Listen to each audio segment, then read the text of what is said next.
Acheter une boutique à l'arrêt, est-ce une bonne idée? C'est ce dont on va traiter aujourd'hui sur ma petite chaîne. Alors, je ne sais pas si vous entendez le bruit des vagues, si c'est trop fort, mais en tout cas, à tout de suite après le générique.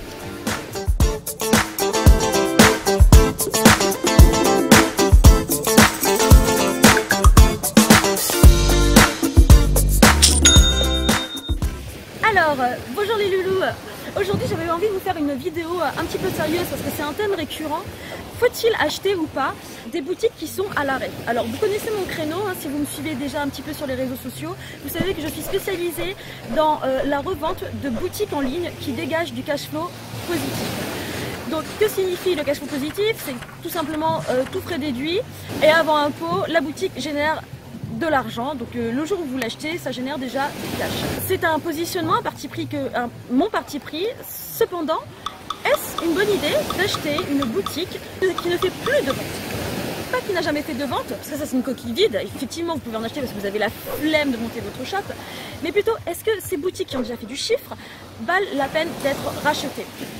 Alors il y a deux camps qui s'opposent. Il y a le camp des puristes comme moi qui disent que de toute façon non, ça sert à rien parce que ce que tu veux c'est de choper une boutique qui est directement cash flow positif, vu que c'est extrêmement difficile en fait de relancer une boutique. C'est comme si tu commençais depuis le début en fait, tu dois refaire tous les testings. Et puis il y a quand même l'école inverse qui dit bah écoute, le site il a peut-être déjà généré du jus en SEO par le trafic Facebook de masse qu'il a apporté. Il a une base mail qui peut être réchauffée, même si tu vas perdre pas mal des leads dans le rachat, et sur laquelle tu vas pouvoir tester les nouveaux produits. Et en plus, si jamais tu as un site dans la même thématique déjà, et ben ça te permet, si tu veux, de faire grossir ta propre boutique.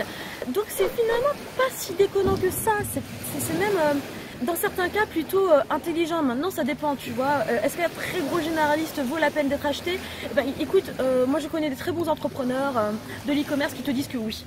Oui, un bon gros généraliste qui a généré du chiffre,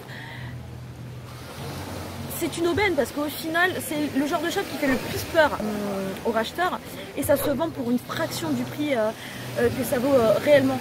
Donc c'est le genre de site que tu peux racheter pour une bouchée de pain et que tu vas pouvoir peut-être développer. Maintenant, finalement, dans tout business, ce qui est le plus dur, c'est de lancer et de relancer.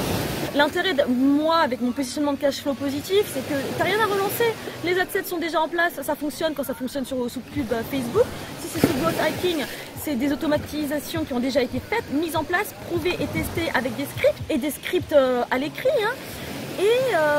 Et enfin, quand c'est du marketing d'influence, c'est pareil, ça a déjà été scénarisé. Moi je sais pas, qu'est-ce que vous en pensez vous? Est-ce que vous rachèteriez un shop qui ne fonctionne plus, qui est à l'arrêt? Est-ce que ça c'est un créneau qui pourrait vous intéresser? Dans ce cas-là, effectivement, ça ne coûte pas le prix de shop à cash flow positif, ça coûterait encore moins cher. Ou est-ce que vous êtes complètement d'accord avec moi et vous préfériez acheter des boutiques qui tournent déjà, quitte à mettre le prix, mais au moins vous êtes sûr que le truc fonctionne et que vous avez juste à déployer des nouvelles stratégies, à étoffer le catalogue et en attendant le shop tourne et s'amortit. Quelle est votre opinion? Donc franchement, dis-moi ce que tu penses en commentaire. Si la vidéo t'a plu, bah mets-moi un pouce. Si elle t'a pas plu, dis-moi en commentaire pourquoi elle ne t'a pas plu, comment je peux m'améliorer. Et surtout, bah, abonne-toi parce que là j'ai décidé d'aller contre l'algorithme YouTube, de ne pas poster régulièrement. Ça va porter préjudice à mon SEO. Mais au moins mes abonnés seront au courant avec la petite notification et la cloche de la publication de la vidéo. Voilà, c'est un parti pris. Donc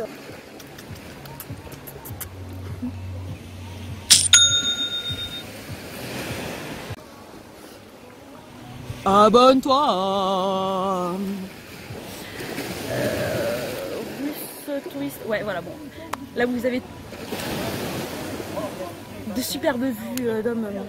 Voilà.